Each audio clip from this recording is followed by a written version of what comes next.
Azi parcă-i mai mult soare și pomii au înflorit, natura în sărbătoare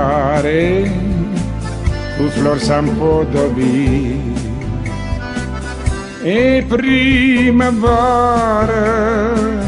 în suflet iară și în ziua asta cu soare pe care n-o vom uita. Ți-am scris o scrisoare care începe așa: astăzi e ziua ta, zi frumoasă ca tine. Ți-am trimis ghiocei ca să-ți murmure ei cât de mult te iubesc.